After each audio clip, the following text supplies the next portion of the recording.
Hello and welcome. इस video में हम डिस्कस करेंगे BA second semester major English का फर्स्ट यूनिट। उसमें एक लिटरेरी टर्म है जिसका नाम है ओनोमेटोपिया।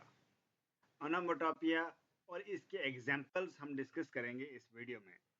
इससे पहले बाकी लिटरेरी टर्म्स हमने डिस्कस कर दिए हैं, उसकी वीडियो अवेलेबल है इस चैनल पे। तो ओनोमेटोपिया क्या होता है? ओनोमेटोपिया एक ऐसा फिगर ऑफ स्पीच है, एक ऐसा लिटरेरी डिवाइस है जो नेचुरल साउंड को इमिटेट करता है। जो साउंड्स होते हैं उन साउंड्स को इमिटेट जो पोएम में करता है पोएट, इसका मतलब उस पोएट ने ओनोमेटोपिया यूज किया है। हम डिटेल में पढ़ते हैं। Onomatopoeia is a figure of speech where the word used imitates the natural sound of a thing.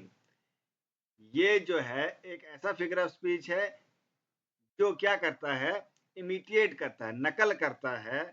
किसको नकल करता है, किसको इमिटेट करता है? नेचुरल साउंड्स को। मींस जब पोएट नेचुरल साउंड को इमिटेट करता है, वो पोएम में लिखता है, इसका मतलब ओनोमेटोपिया यूज किया है पोएट ने। These words sound like the noise they describe. वो वर्ड्स जो पोएट यूज करता है पोएम में, वो ऐसा लगता है कि वो वॉइस ही उसने इमिटेट की है। फॉर एग्जाम्पल किसी बारिश की आवाज को डिस्क्राइब करना चाहता है, रेन की आवाज को डिस्क्राइब करना चाहता है पोएट पोएम में, तो वो क्या करता है, उसी आवाज को लिख लेता है। हम आगे एग्जाम्पल से पढ़ेंगे।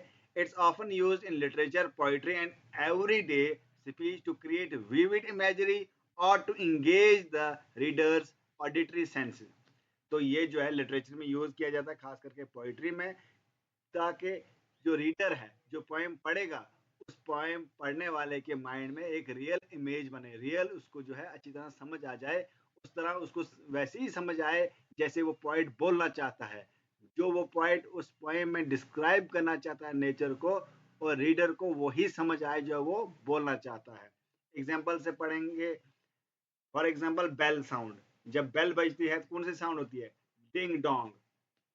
तो जब पोइट लिखेगा कि स्कूल में फर्स्ट क्लास के बाद डिंग डोंग हुआ, फॉर एग्जांपल वो इंग्लिश में लिखेगा डिंग डोंग, तो इसका मतलब उसने एग्जैक्टली वही साउंड को जो है उस पोएम में लिखा है। उसकी ट्रांसलेशन नहीं लिखी, उसको समझाया नहीं, बल्कि वही साउंड को इमिटेट किया।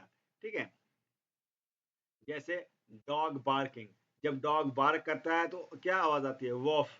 तो वॉफ की आवाज जब पोइट अपनी पोएम में डायरेक्टली वर्स में लिखेगा, woof woof was happening outside the home, तो इसका मतलब घर के बाहर जो डॉग है वो बार्क कर रहा था। और जो पोइट ने यूज किया है डायरेक्टली वही वर्ड्स यूज किए हैं, वही साउंड इमिटेट किया है, उसी साउंड को नकल करके उतारा है जो साउंड डॉग वहां पे कर रहा था। जैसे वाटर ड्रॉपिंग।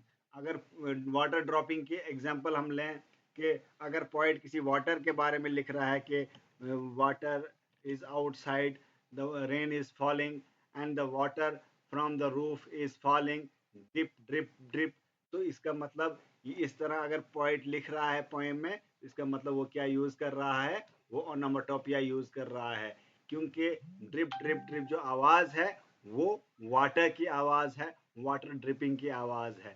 तो इसी तरह बाकी एग्जांपल्स हम सेंटेंस में देखेंगे। The bee buzzed around the blooming flowers. ये जो एग्जांपल्स हैं ये भी आप लिख सकते हो। तो इसका मतलब आपने ये समझ लिया ओनोमेटोपिया क्या है, इसकी एग्जांपल समझ ली, और आपके लिए बाकी वीडियोस हमने चैनल पे डाल दी हैं, तो उनको भी देखिएगा। और मिलते हैं नेक्स्ट वीडियो में, तब तक के लिए गुड बाय।